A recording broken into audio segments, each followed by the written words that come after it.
안녕하세요. 오늘도 서연살롱을 찾아주셔서 감사합니다. 반갑습니다. 저는 결혼한 지 9년 차가 된 30대 후반 여성이에요. 저희 남편과는 약 4년간의 연애 끝에 결혼에 꼴이 나게 되었는데요. 적다면 적고 길다면 긴 연애 기간이겠지만 그래도 예비 시댁 식구들과 친해지기에는 적당한 기간이었던 것 같아요. 연애한 지 반년이 넘으면서부터 어머님께서 저를 한번 보고 싶다고 하셨고, 처음에는 그런 호기심이 부담스럽게 느껴졌지만 막상 만나보니 정말 친딸처럼 친근하게 대해주시는 모습에 저도 긴장을 금방 내려놓고 마음의 문을 열게 됐어요.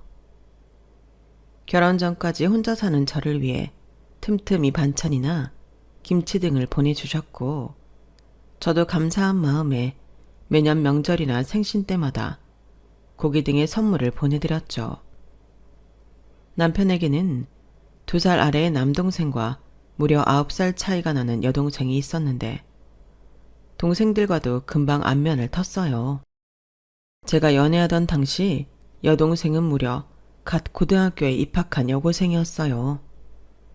입학한 지 얼마 안 돼요. 중학생 티도 아직 벗지 못한 귀여운 아이였죠. 덕분에 어린 시절부터 저희 남편과 도련님의 사랑을 독차지하며 자랐다고 들었어요. 저만 해도 저와 9살 차이 나는 어린 동생이 있다면 예뻐할 수밖에 없겠다 싶었죠. 사랑을 많이 받고 자라 그런지 애교까지 많은 성격이라 사춘기가 올 법한 나이임에도 오빠들과는 사이좋게 잘 지냈다고 하더라고요. 저는 연년생 오빠와 친구처럼 투닥거리면서 자라서 다 크고 보니 오히려 살짝 어색하고 서로에게 무관심한 사이가 되어서 남편의 형제관계가 좀 부럽더라고요. 저희 오빠와는 달리 천성이 다정한 남편과 시동생이 참 보기 좋아 보였어요. 게다가 제 주변 친한 친구들은 다들 언니나 여동생이 있는 친구들이 많아서 어릴 때 많이 싸워도 커서는 세상에 둘도 없는 단짝처럼 지내는 걸 보다 보니 저도 늘 여동생이 갖고 싶다는 생각이 있었거든요. 나이 차이가 얼마 안 나는 시누이라면 부담이 됐겠지만 나이 차이도 많이 나는 여동생이라고 하니 부담보다는 설렘이 더 컸어요. 시누이에 대한 경계심이나 두려움보다는 잘 지낼 수 있을 것 같다는 생각이 들었어요. 그땐 저도 참 순진했던 거죠. 결혼 전에 어머님 아버님을 자주 뵌 것에 비해 시누이는 의외로 만날 기회가 많이 없었어요. 처음에는 고등학생이라 대학교 입시 준비를 해야 해서 바쁘다고 해서 그러려니 납득을 했죠. 그래서 도련님하고만 종종 만나서 밥도 사주고 금방 친해지게 됐어요. 그렇게 몇 년간 시부모님과 도련님하고만 교류하고 지내다 보니 가끔 아가씨가 신경 쓰이긴 하더라고요. 연애 3년 차가 되고 결혼 이야기가 오가기 시작하면서부터 더 그랬어요.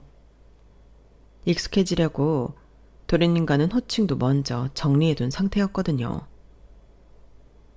맨날 이렇게 도련님만 맛있는 거 사주니까 아가씨한테 미안하네요. 공부하느라고 힘들 텐데 맛있는 밥이라도 한 끼 사주면 좋을 텐데. 아우, 형수님, 말도 마세요. 우리 아영이가 얼마나 공부할 때 예민한데요. 너무 신경 쓰지 마세요. 그래, 걱정하지 마. 아영이는 성인 되고 나서 같이 만나면 되지. 지금은 예민해도 대학 붙고 마음의 여유를 찾고 만나는 게 당신한테도 더 편할 거야. 그렇겠지? 알겠어. 얼른 성인 됐으면 좋겠다. 아가씨하고만 친해지면 되는데 만나질 못하니 신경이 쓰이네. 뭐 꼭 결혼 전에 시댁 식구들을 다 만날 필요가 있나? 이만큼만 잘 지내도 대단한 거지. 당신이 성격이 좋으니까 다들 이렇게 좋아하는 거지. 다른 집 같았으면 꿈도 못 꿀 일이지. 너무 다 같이 잘 지낼 필요까진 없잖아. 에이, 그거야. 어머님 아버님도 날 너무 좋게 봐주시고 도련님도 성격이 좋으시니까 잘 지낼 수 있는 거지. 내 덕분이라고 할 수 있나. 어쨌든 이왕 잘 지내는 거 다 같이 잘 지내는 게 좋은 거니까. 그래서 만나고 싶어 하는 거야. 때가 되면 만나겠지. 너무 조급하게 생각하지 마. 남편과 도련님은 제가 아가씨 이야기를 꺼낼 때마다 어색하게 웃으면서 주제를 바꾸려고 했어요. 하지만 그땐 크게 이상함을 느끼지 못했죠. 당장 만날 수 있게 해줄 수 있는 게 아니니 곤란해서 넘어가려는 걸로만 생각을 했거든요. 아가씨를 만나고 말고가 그렇게까지 중요한 문제는 아니니 저도 눈치를 채지 못한 거기도 했고요. 그런데 시간이 흘러 아가씨의 대학 합격 소식이 들리고 저희도 웨딩홀을 잡고 나서야 다시 생각이 나더라고요. 아가씨도 합격도 하셨는데 이제는 좀 여유가 있으시겠지?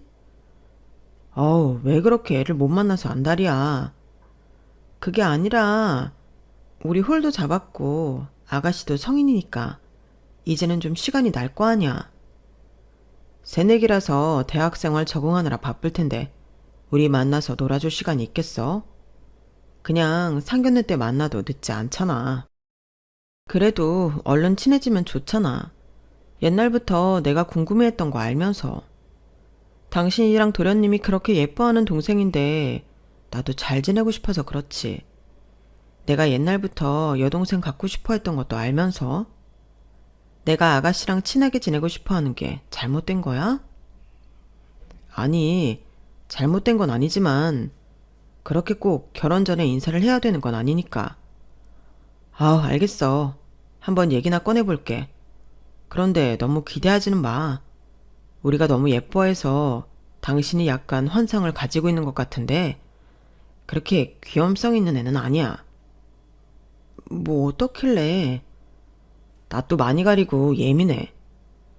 이런 말하면 좀 그럴 것 같아서 그동안 말 안 했는데 사실 아영이가 성격이 그렇게 좋은 편이 아니라서 당신이랑 일찍 만나서 별로 좋을 게 없다고 생각했어. 그래도 만나고 싶어? 난 많이 가리고 예민한 정도면 괜찮을 것 같은데. 시간은 좀 많이 걸리겠지만 잘해주다 보면 마음을 열지 않을까? 걔한테 마음 열고 뭐 이런 건 기대를 내려놓는 게 나아. 워낙 경계심도 심하고 까칠한 애니까. 나는 솔직히 최대한 안 만나는 쪽으로 했으면 좋겠는데. 그럼 한 번만 만나보고 아니다 싶으면 내가 내려놓을게. 어차피 매도 먼저 맞는 게 나은데 나도 결혼 전에 아가씨가 어떤 사람인지 봐두는 게 낫지. 나랑 결혼 안 하겠다고 도망가지나 마. 뭐? 이제 와서 무슨 그런 농담을. 말이 그렇다는 거지. 장난치듯 말하긴 했지만 남편이 그렇게까지 이야기하니 내심 걱정이 좀 되기는 하더라고요. 그동안 못 만났던 이유는 다 핑계일 뿐이고 뭔가 다른 이유가 있겠구나 싶은 촉이 들었어요. 그래서 약속 날짜가 겨우 잡히고 나서 오히려 제가 그냥 약속을 취소해버릴까 고민도 많이 들더군요. 하지만 기껏 잡힌 약속을 취소하면 그 까칠하다던 신우이의 마음에서 더 멀어지기만 할 것 같아 마음을 단단히 먹었어요. 까칠해봤자 20살 여자인데 뭐 그렇게 어렵겠나 스스로 마음을 다독였죠. 만나기로 한 식당에는 저희 먼저 도착했고 신우이는 약속 시간 30분이 지나도록 도착할 기미가 안 보였어요. 남편도 초조하게 시계와 핸드폰을 번갈아가며 붙잡더라고요. 아니, 얘가 왜 이렇게 전화를 안 받아? 수업 끝나고 온다며. 뭔가 사정이 있겠지. 사정이 있으면 문자라도 남기든가 연락을 받아야 할 거 아니야. 지금 벌써 30분이나 지났는데. 일단 기다려보자. 일단 사정이 있겠거니 마음을 차분하게 먹고 기다리려고 노력을 했지만 저도 불쾌하긴 하더라고요. 제가 일방적으로 만나자고 했다 보니 이렇다 할 불평을 하기도 좀 그래서 묵묵히 기다렸는데 무려 그로부터 20분이 더 흐른 후에야 남편에게 전화가 오더군요. 오빠 미안해. 나 거의 다 왔어. 새언니한테 조금만 기다려달라고 전해줘. 야, 너는 내가 처음 만나는 날부터 이렇게 연락도 없이 늦으면 어떡해. 우리가 얼마나 기다렸는지 알아? 그러니까 미안하다고. 이제 들어가. 빨리 와. 오히려 저보다 남편이 더 화가 난 것 같아서 제가 말렸어요. 거의 다 왔대? 그럼 됐어. 너무 뭐라고 하지 마. 난 당신이랑 같이 기다려서 기다린 줄도 몰랐어. 괜찮아. 진짜 미안해. 우리 식구들이 너무 오냐오냐 예쁘다 키워서 그런가 봐. 20살이면 이런 기본적인 약속은 지킬 줄 알아야 하는데. 나도 얘가 이럴 줄은 몰랐어. 난 괜찮다니까. 이왕 만나는 거 기분 좋게 만나자. 어렵게 잡은 약속인데. 알겠어. 정말 미안해. 그렇게 전화를 끊고 남편을 달래는 동안 신우이가 도착했어요. 사진으로만 봤던 얼굴이었지만 금방 알아보겠더군요. 남편을 달래주느라 다운되어 있던 저희와는 달리 신우이는 참 해맑은 얼굴로 뛰어왔어요. 오빠, 내가 많이 늦었지? 미안해. 갑자기 교수님이 차 한잔 하자는데 어떻게 거절해? 나 그 교수님한테 정말 잘 보여야 한단 말이야. 사과는 나 말고 새언니 쪽에 해야지. 어떻게 잡은 약속인지 알면서. 죄송해요. 첫 만남부터 늦어서. 그런데 제가 좀 바빠가지고 이렇게 외부인 만날 시간이 별로 없었네요. 야, 외부인이라니. 말은 똑바로 해야지. 이제 가족인데. 아니, 오빠. 가족이라니. 오빠한테나 가족이지. 나는 아니잖아. 뭐라고? 그게 무슨 말 같지도 않은 소리야? 여보, 됐어. 그만해. 여보요? 아직 식장 들어가지도 않았는데 무슨 여보? 결혼식은 식장 들어가기 전까진 모르는 거라던데? 호칭이 좀 듣기 그러네요. 이게 진짜. 진정 좀 해. 아가씨는 아직 어리니까 듣기 좀 그러실 수 있지. 그래, 이 언니가 뭘 좀 아시네. 저 사실은 여기 별로 나오기 싫었거든요. 언니가 하도 저 보고 싶어 한다고 해서 억지로 나온 거예요. 왜 나오기 싫었어요? 오빠들한테 언니 얘기도 많이 들었고 언니 사진도 자주 보고 그랬는데 저는 언니 마음에 안 들었거든요. 언니도 아시겠지만 제가 오빠들이랑 워낙 친해서. 게다가 작은 오빠보다 큰 오빠를 더 좋아하거든요. 너 자꾸 쓸데없는 소리 하지 마. 당신 잠깐만 나가 있어. 오늘따라 왜 이렇게 화를 내? 초면임에도 당돌한 신우이의 태도에 당황스러운 건 저도 마찬가지였지만 남편이 옆에서 한마디 한마디에 반응하는 바람에 더 정신이 없었어요. 무슨 얘기인지 더 들어는 봐야겠는데 남편이 자꾸 화를 내니 자리를 잠깐 비켜달라고 했죠. 남편은 안 나가겠다고 버텼지만 제 단호한 태도에 결국 자리를 비켜줬어요. 둘만 남자 신우이는 한결 더 불량한 자세를 취하더군요. 그래서 무슨 소리예요? 제가 왜 마음에 안 들었어요? 글쎄요. 뭐 그렇게 대단한 이유가 필요할까요? 제가 저희 집에서 제일 좋아하는 게 큰오빠인데 큰오빠가 결혼을 해야 된다면 이왕이면 언니보다 더 집안 좋고 예쁜 여자이길 바랬어요. 그런 이유라고요? 솔직히 저희 집이 시댁에 비해 크게 못 사는 것 같지도 않고 남편과 얼굴이 크게 차이 난다고 생각한 적도 없는데요. 대놓고 품평하는 발언에 울컥해서 말이 세게 나올 뻔했지만 저도 나름대로 걸러내고 한 말이었어요. 그랬더니 신우이가 기가 막힌다는 듯이 웃더군요. 그건 언니 생각이고요. 제 눈에는 큰오빠가 훨씬 아까운데요. 그리고 당연히 오빠는 우리 집보다 훨씬 잘 사는 집 딸이랑 결혼을 했어야죠. 언니네 집은 우리 집이랑 비슷하잖아요. 팔짱까지 끼고 시선은 아래로 내리깔면서 그 얘기를 하는데 웃기지도 않더군요. 어머님 아버님도 첫 만남 때 저러시진 않았는데 신우이가 오히려 시댁살이를 시킬 수도 있겠다는 생각이 들었어요. 어리다고 편하게만 생각했던 게 큰 오산이었죠. 아가씨 생각은 이해해요. 당연히 사이 좋은 형제가 결혼을 하면 더 좋은 사람이랑 했으면 싶겠죠. 그래도 저 남편이랑 4년이나 무탈하게 잘 만났잖아요. 어머님, 아버님은 물론이고 도련님하고도 잘 지내왔고요. 앞으로 자주 만나면서 친해지면 좋겠는데 그건 좀 어려울 것 같아요. 저희 부모님이나 작은 오빠는 사람이 너무 좋아서. 큰오빠가 좋다고 하니까 무조건 오케이 하시는 것 같은데 저는 아니거든요. 결혼 전부터 시댁 식구들이랑 친하게 지내서 시댁살이 편하게 하시려나 본데 꿈 깨세요.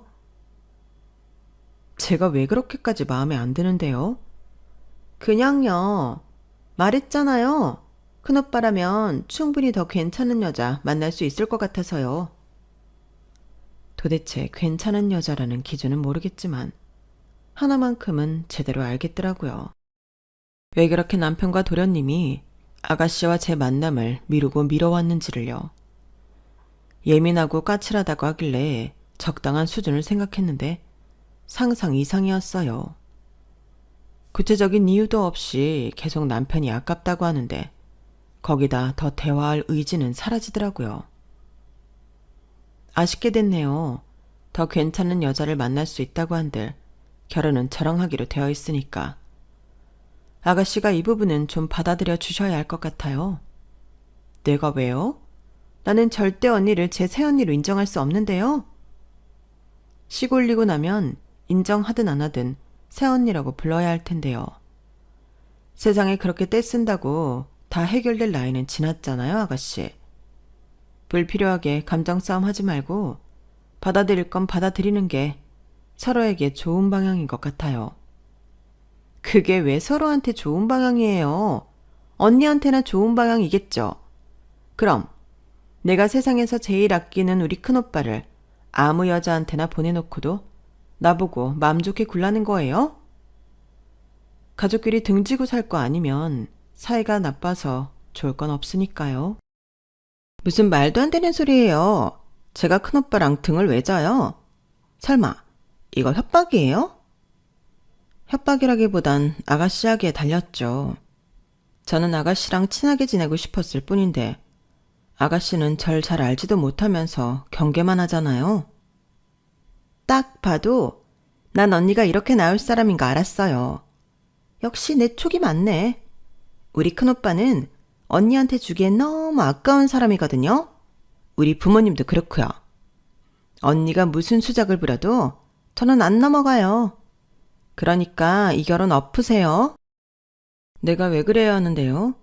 4년 동안 보자고 할 땐 그렇게 피하더니 이제 와서 이런 얘기하는 이유가 뭐예요? 여러 번 말해야 해요. 적어도 우리 큰오빠만큼은 제 기준에 마음에 드는 여자한테 장가 보내고 싶다니까요. 언니는 그냥 처음부터 아니었어요. 더 이상 말이 안 통하는 느낌에 저는 남편에게 전화를 걸었어요. 멀찍이 앉아서 대기하고 있던 남편이 허겁지겁 달려오더라고요. 얘기 잘 끝났어? 지금은 얘기가 안 통하는 것 같네. 아가씨, 다시 만날 때까지 생각 잘 정리하시길 바래요. 그때도 철없는 고등학생처럼 굴면 서로 곤란할 테니까요. 뭐라고요? 그게 무슨 뜻이에요? 가자, 여보. 저는 보란듯이 남편 팔짱을 끼고 가게를 나섰어요. 남편도 순순히 팔짱을 끼고 저를 따라 나오더라고요. 오빠, 나 놔두고 그냥 갈 거야? 나중에 연락해. 분해서 씩씩대는 아가씨를 두고 나오니 기분이 상쾌하더라고요. 제 딴에는 어렵게 만난 만큼 좋게 끝내고 싶은 만남이었는데 도저히 말이 통하지 않고 이유 없이 경계만 하니 이렇게 끝날 수밖에 없었어요. 남편도 얘기를 듣더니 그래도 그만하면 잘 끝냈다고 격려해 주더군요. 어릴 때부터 거의 남편이 키우다시피 했더니 본인을 친오빠 이상으로 생각하는 경향이 있는 것 같다고 하더라고요. 아직 어려서 그런 것 같은데 나이 좀 먹고 자기도 애인 생기고 하면 나아질 거야. 그때까지만 당신이 좀 참아줘. 그래야지 뭐 어쩌겠어. 그래도 오늘 만나보길 잘했네. 나에 대해서 저렇게까지 거부감이 심한 줄은 몰랐어. 미리 알고 있는 게 낫지. 이럴까봐 그동안 못 만나게 한 거구나. 미안해. 나도 많이 타일러 봤는데 막무가내라서. 그러게 막무가내긴 하네. 당신이랑 얼마나 사이가 좋았으면 저럴까 싶기도 하고. 오늘은 나도 좀 기분이 상해서 울컥했는데 다음부터는 좀 잘 지낼 수 있게 노력해봐야지. 그래도 당신이 아끼는 동생이잖아. 그렇게 말해줘서 고마워 여보. 첫 만남부터 꼬여버리긴 했지만 크게 걱정하진 않았어요. 처음에는 경계를 하더라도 시간을 두고 잘 챙겨주다 보면 마음의 문을 열지 않을까 하는 생각이 있었거든요. 하지만 온 식구가 오냐오냐 키워 공주처럼 자라서인지 아가씨의 성격은 제 상상 이상이었어요. 어렸을 때부터 원하는 게 있거나 하고 싶지 않은 게 있으면 수단과 방법을 가리지 않고 어떻게든 얻어내거나 상대방의 뜻을 꺾어 본인이 원하는 방향으로 이끌어냈다고 하더니 그 말이 과장이 아니더라고요. 그날 이후로 결혼을 준비하는 동안 아무런 잡음이 없어 내심 안심하고 있었는데 상견례 날 일이 생각지도 못한 게 터졌어요. 미래 집안 어른들끼리 인사치레로 서로의 아들, 딸들에게 칭찬과 덕담을 아끼지 않던 중이었는데 갑작스럽게 시누이가 끼어들더군요. 아, 정말 이렇게 예쁘고 싹싹한 따님을 저희 집에 보내주셔서 어찌나 감사한지 몰라요. 연애 때부터 어쩜 저희까지 그리 살뜰하게 챙기든지 아들이 이런 아이를 배필로 삼아서 참 기쁘답니다. 저희가 더 감사하죠. 요즘 같은 시대에 이렇게 성실하고 예의 바르고 다정하기까지 한 남편감 찾기가 어디 쉬운가요? 게다가 인물도 훤칠하고 이서방 만나면서 저희 딸이 눈에 띄게 밝아졌다니까요. 그러게요. 처음 사진으로 봤을 땐 되게 인상이 어두워 보였던 것 같은데 확실히 저희 오빠 만나고 인상이 펴진 것 같기는 해요. 어머, 얘가 지금 무슨 소리를? 죄송합니다, 사돈. 우리 막내딸이 아직 철이 많이 없어서요. 아, 괜찮습니다. 밝아진 건 사실인데요. 아마 그때가 한참 취업 준비한다고 힘든 시기쯤이라 인상이 어두워 보일만 했겠죠. 솔직히 말씀드려도 될까요? 저는 언니랑 오빠가 결혼해서 잘 살 것 같지 않아요. 그게 무슨 말씀이신지. 그냥 촉이라는 게 있잖아요. 오빠는 좀 일 안 하고 가정적인 여자를 만나야 하는데 언니는 워커홀릭이라면서요. 예쁜 아이 낳아서 단란한 가정 꾸리는 게 우리 오빠 소원이었는데 그 소원 들어줄 수 있어요? 그러자 모두의 시선이 저에게로 향했어요. 이 부분은 남편과 다 합의한 지 오래되었던 부분이라 그걸로 주목을 받게 되니 너무 당혹스럽더군요. 우리는 억지로 가질 생각은 없지만 자연스럽게 갖게 되면 당연히 낳을 생각이야. 결혼한다는 여자가 애를 갖고 싶다는 의지도 없이 무슨 애를 낳겠다는 거예요? 보나마나 저런 사람들은 일 핑계 대면서 애도 안 낳고 남편만 부려먹으려고 한다니까? 너 지금 뭐 하는 거야? 나가! 나가! 왜 막지 마! 솔직히 이 결혼 막을 수 있는 거 아줌마 아저씨밖에 없어요. 저는 우리 오빠 더 좋은 조건 가진 집에 보내고 싶어요. 다시 한번 생각해 주세요. 너 정말 왜 이래? 막내딸이 오빠 생각하는 마음이 끔찍하네요. 남매 사이가 좋아 보이는군요. 저희 부모님은 애써 웃어 넘겼지만 당연히 기분이 상해 보이셨어요. 상견례가 끝나고 돌아오는 길에 분위기는 싸늘했죠. 꼭 저 집에 시집을 가야겠니? 사돈 어른들은 너무 좋아 보였는데 시누이가 좀 경우가 없는 게 걸리는구나. 괜찮아요, 엄마. 몰랐던 것도 아니고. 저도 결혼 전에 미리 만나서 이미 다 사람 파악했어요. 아직 어려서 철이 없는 모양이에요.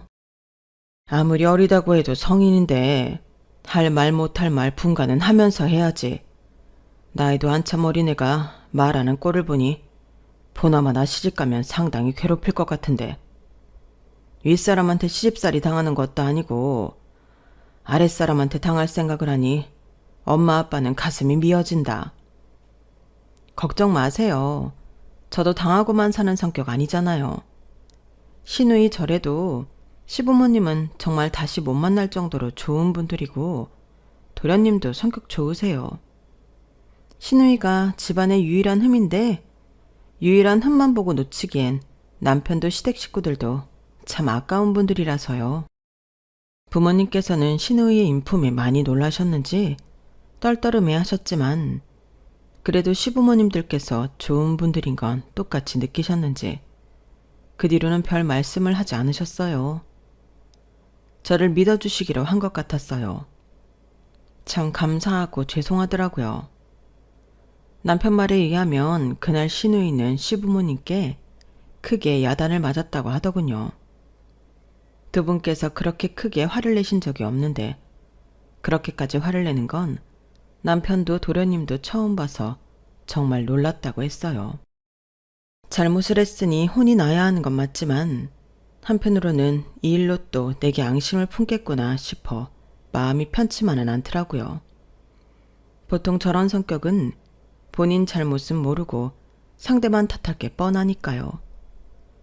게다가 저도 첫 만남 때만 해도 결혼하고 나면 시누이와 천천히 관계를 회복할 수 있을 거라는 희망을 가졌었는데 이렇게 중요한 상견례 자리마저 깽판을 쳐버리니 저도 인간인지라 시누이가 밉더라고요. 이 와중에 남편마저 시누이 편을 들었더라면 정말 결혼을 파토냈을지도 모를 일이지만 다행히 남편은 완전히 제 편을 들어줬어요. 워낙 집에서 막둥이로 공주처럼 커서 완전 멋대로야.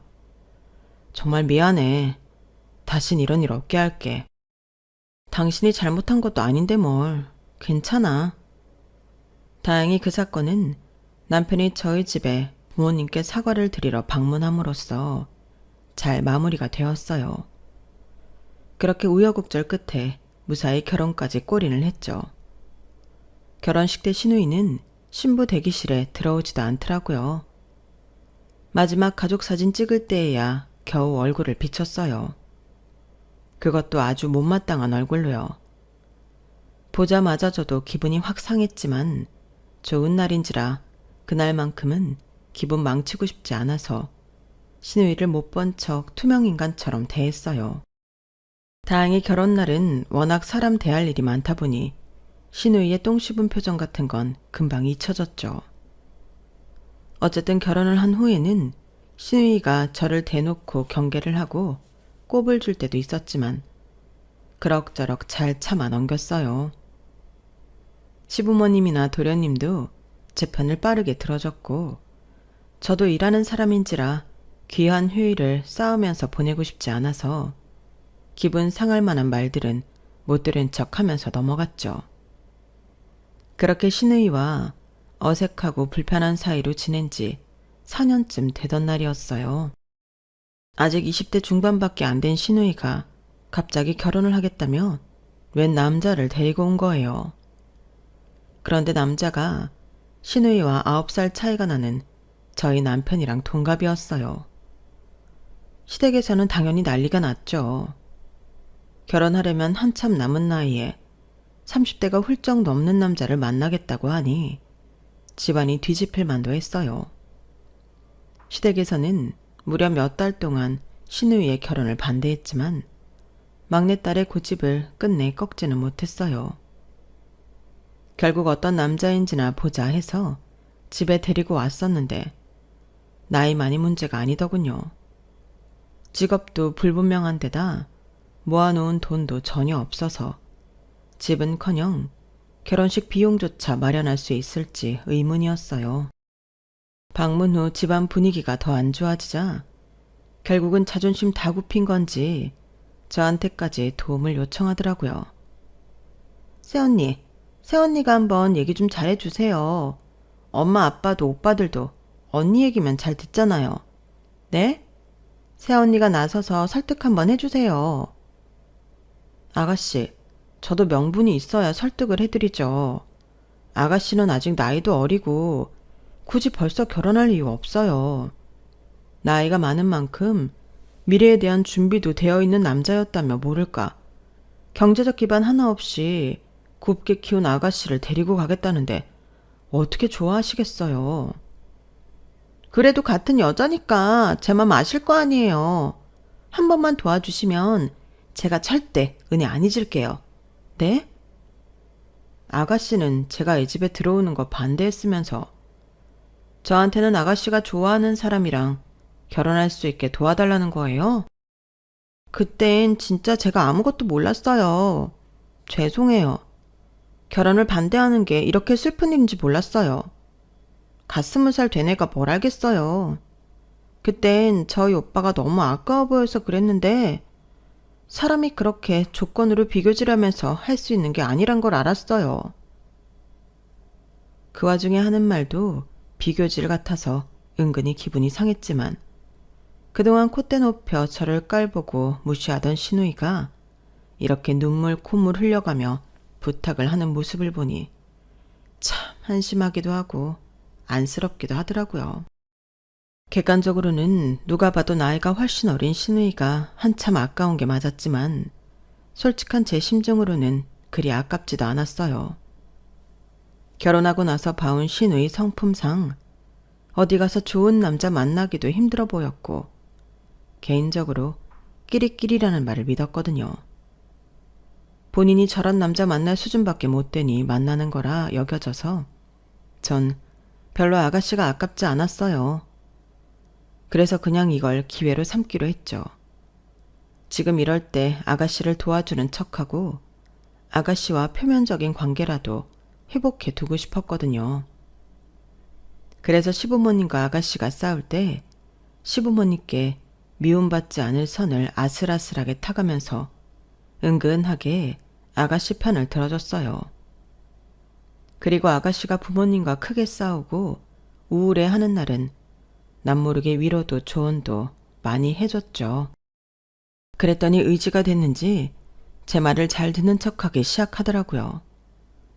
아가씨의 결혼 문제로 시댁이 뒤집힌 것과는 별개로 저는 아가씨와 사이가 전보다 괜찮아지는 바람에 시댁 생활이 훨씬 수월해졌어요.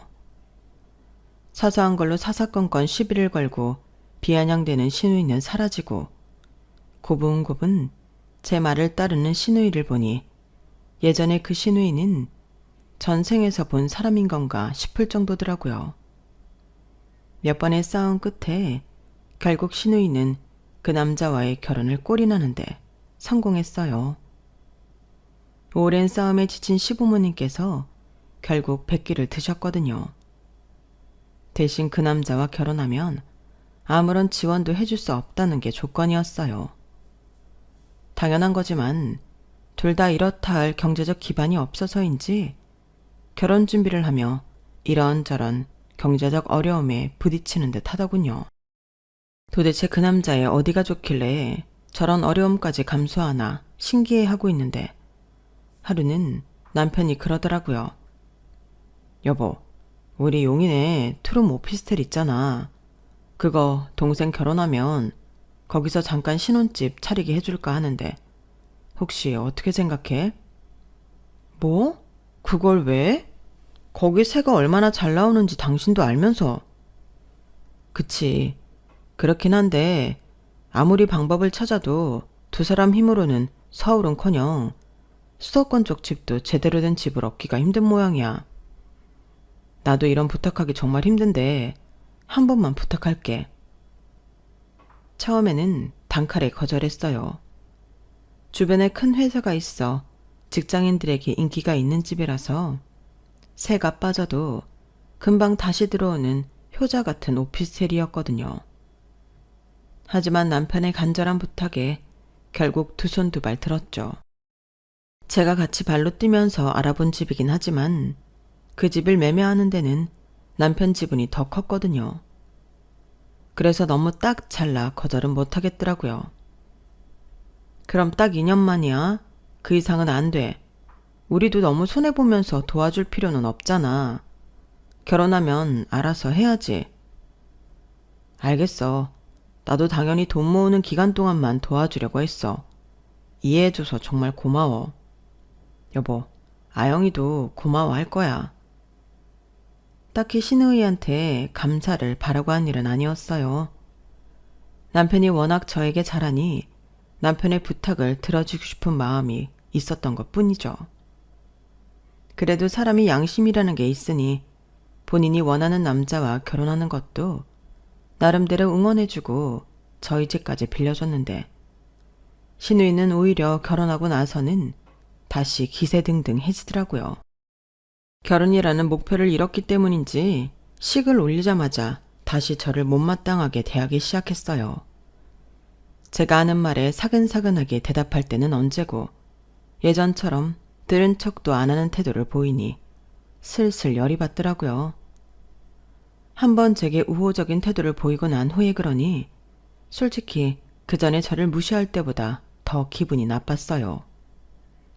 충분히 사람에게 사근사근 대할 줄 아는 인간이 필요에 따라 태도를 바꾼다는 사실이 정말 화가 났거든요. 여보, 아니 아무리 나한테 단물 빼먹을 거 쏙 빼먹었다고 해도 아가씨 태도가 저게 맞아? 어떻게 식 올리자마자 저렇게 다시 싹 돌변할 수가 있어? 아까 내가 물병 좀 달라는 부탁은 싹 못 들은 척하는 거 봤지? 사람이 어떻게 저렇게 화장실 올 때 갈 때 다르냐고. 내가 봐도 그렇긴 하네. 내가 잘 타일러 볼게. 아, 집까지 도와줬는데 뭐가 불만이라고 저렇게 속을 썩이나 모르겠네. 당신한텐 내가 정말 할 말이 없다. 아무리 어르고 달래도 정작 지 기분 내키는 대로만 하니. 됐어.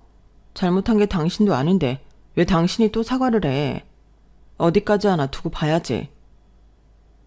예전에는 저를 진정시키며 동생을 이해해달라고 타일이던 남편도 이번엔 아가씨가 심하다고 느꼈는지 더 이상 편을 들진 않더라고요. 그 상황에서 편까지 들었으면 정말 이판사판이었을 텐데 눈치 있게 빠질 때 빠져주는 남편 덕분에 속이 더 터지지는 않았어요. 그러다 결국엔 폭발할 만한 일이 생기고 말았죠. 남편과 저는 주기적으로 아이들을 데리고 지인들과 캠핑을 다니는 취미가 생겼어요. 친구들을 만날 때 아이를 데리고 놀러 다니는 일이 쉽지가 않다 보니 아이 있는 집끼리는 캠핑에 가면 아이들은 아이들끼리 뛰어놀고 어른들은 어른들끼리 놀 수 있어서 꽤 괜찮은 취미가 되었죠. 취미를 몇 번 다녀오고 나서 장비 욕심이 생겨 그럴듯한 장비들도 점점 늘어났고 꽤 능숙해졌다고 생각이 들 때쯤 시부모님 생각이 나더라고요. 가끔 어디 모시고 가려고 하면 꼭 바베큐장이 있는 곳을 선호하셔서 캠핑에 모시고 가면 좋아하실 것 같다는 생각이 들었어요. 잠자리는 불편하실 것 같아 근처에 어머님 아버님만 숙소를 잡아드렸고 저희 부부는 텐트에서 자기로 이야기했어요. 캠핑장을 여러 군데 다녀보면서 저희도 기준이 생겼고 가장 괜찮은 곳이 용인에 있는 땡땡 캠핑장이었어요. 그 캠핑장은 저희 부부가 아가씨네 도와드린 투룸 오피스텔 근처였는데 그 오피스텔 지하에 입주민들이 전용 창고를 쓸 수 있는 큰 사물함이 모여있는 공간이 있었거든요. 그래서 그쪽에 캠핑 장비들을 잠깐 보관해놓고 쓰고 있었어요. 그 창고만큼은 저희가 편하게 쓰려고 딱히 아가씨네 말을 안 했는데 이번에 어머님 아버님을 모시러 가기 위해 캠핑 장비를 더 갖다 놓으려고 갔는데 창고 자물쇠 비밀번호가 바뀌어 있더라고요. 경비실에 문의하니 아가씨 측에서 창고 존재를 알고 비밀번호를 바꾼 모양이었어요. 제가 집주인인데 창고를 쓸 수 없냐고 물어보니 입주민 혜택이라 집주인이라도 입주민과 상의하에 써야 한다고 하더라고요. 결국엔 아가씨한테 전화를 했지만 아가씨가 전화를 받지 않아서 그냥 헛걸음을 했어요. 부재 중 연락이 남겨져 있으면 회신이 올 법도 한데 안 오더라고요. 그럼 그렇지 싶어서 그냥 남편에게 일을 맡겼어요. 어머님 아버님과 캠핑을 가기로 한 주에는 평일은 둘 다 도저히 시간이 안 났고 당일에는 시댁에 먼저 들러서 모시고 갈 계획이라 장비 같은 건 미리 가져다 두는 게 일정상 나았거든요. 그런데 그때는 남편이 저보다 하필 더 바빴던 때였어요. 그래서 연락은 남편이 미리 해두고 연락이 되면 어쩔 수 없이 제가 장비들을 두고 오는 걸로 이야기가 됐어요. 여보, 아영이한테 말해놨어. 전화하면 내려가겠대. 그래? 알겠어. 그렇게 약속된 날 무거운 캠핑 장비들을 끌고 오피스텔 지하로 내려갔고 신우이에게 전화를 했지만 또 받지 않더라고요. 요일과 시간까지 정확히 약속을 해놓은 부분인데 설마 싶어서 2번, 3번을 전화했지만 받을 기미가 안 보였어요. 순간 확 열이 받더라고요. 약속을 잊은 건가 싶어서 그 무거운 장비들을 다시 엘리베이터에 싣고 아가씨네 집으로 올라갔어요. 초인종을 누르려고 하는데 안에서 깨르르 웃는 아기 웃음소리가 들리더라고요. 아, 우리 아들 넘어가겠네. 이어서 선명하게 들려오는 아가씨의 목소리에 다시 한번 울컥했지만 육아 중이면 핸드폰 벨소리를 못 들었을 수도 있으니 넘어가 보기로 했어요. 그리고 초인종을 눌렀죠. 그랬더니 갑자기 집안에서 들리던 소리가 조용해지더군요. 아가씨, 안에 계세요? 정말 이상할 정도로 조용해지더라고요. 열받아서 아가씨 번호로 전화를 걸자 집안에서 전화벨 소리가 울려 퍼졌어요. 하지만 급하게 벨소리가 꺼지면서 전화는 끝내 받지 않더라고요. 정말 황당했어요. 아가씨, 집에 있으시잖아요. 오늘 이 시간에 창고 좀 쓰겠다고 했잖아요. 다 이야기 됐던 건데 잊은 거예요? 다시 한번 초인종을 누르자 인터폰이 연결됐어요. 답답한 마음에 쏘아 붙이듯 말하자 안쪽에서 잠깐 침묵이 흐르더군요. 알았는데 지금 나가기가 좀 곤란해서요. 그냥 그 앞에 두고 가세요. 남편 오면 갖다 놓으라고 할게요. 복도에 그냥 두기엔 짐이 많아요. 오피스텔 복도 좁은데 민폐잖아요. 장비도 다 비싼 건데 누가 훔쳐가기라도 하면 어쩌려고. 문 좀 열어봐요. 아, 그냥 두고 가시라니까요. 지금 문을 어떻게 열어요? 그게 무슨 말이에요. 그냥 열면 되지. 지금 다른 식구들 하나도 없이 새언니만 오신 거잖아요. 함부로 문 열어줬다간 얼마나 자유롭게 드나들지 어떻게 알아요? 선은 지켜주셔야죠. 뭐, 선이요? 아니, 애초에 여기 내 집이잖아요. 그러니까 더 지켜주셔야죠. 그렇게 내 집이란 마인드로 막 찾아오셔서 문 열어달라 하면 제가 열어드려야 해요? 어쨌든 실거주하는 사람은 저잖아요. 문 열어주는 건 제 마음이죠. 아니, 아가씨, 대체 뭐가 불만이라서 이래요? 어머님, 아버님이 아가씨 결혼 반대했을 때도 유일하게 편 들어줬고 아가씨가 돈 없다고 해서 내가 남편이랑 발로 뛰면서 알아보고 투자한 집도 선뜻 내줬는데 지금 저를 이렇게 문전박대해도 되는 거예요? 뭐 도와주신 건 고맙지만 그건 저보다 어른이신데 당연히 해주셔야 하는 부분이죠. 어려울 때 돕는 게 가족 아니에요? 그럼 지금은 왜 문도 안 열어주는데요? 이것들 가져오느라고 얼마나 고생했는진 알아요? 누가 그 고생하래요?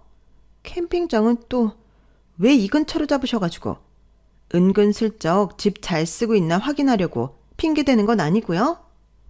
솔직히 저보고 뭘 믿고 문을 열어라 말아 하는지 모르겠는데요. 그냥 두고 가세요.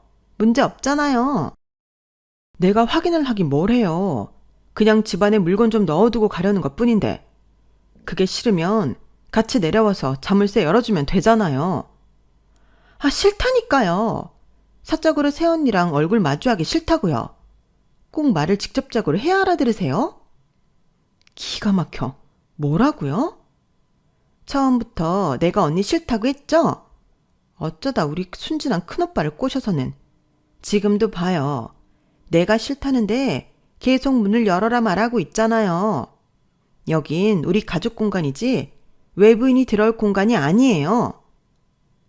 비아냥거리며 인터폰을 확 끊어버리는데 정말 거기서 정신이 나갈 것처럼 화가 치밀어 오르더라고요. 본때를 보여줘야겠다 싶어서 바로 남편에게 전화를 걸었어요. 여보, 나 이 오피스텔 내놓을 거니까 그렇게 알아. 뭐라고?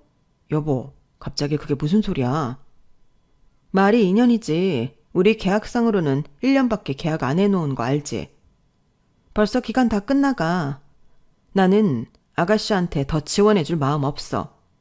그러니까 그렇게 알고 아가씨한테 기한 맞춰 나가라고 해. 여보, 무슨 일이 있었길래 그래? 진정 좀 해봐. 남편에게 방금까지 벌어졌던 일을 말하니 처음에는 얼떨때래 하던 남편도 서서히 분노하기 시작하더군요. 보자 하니까 이 기집애를 내가 진짜. 그래, 빼자. 우리가 걔를 봐줘도 너무 봐줬고 너무 도와줬다. 정말이지? 나중에 딴소리하기 없기야.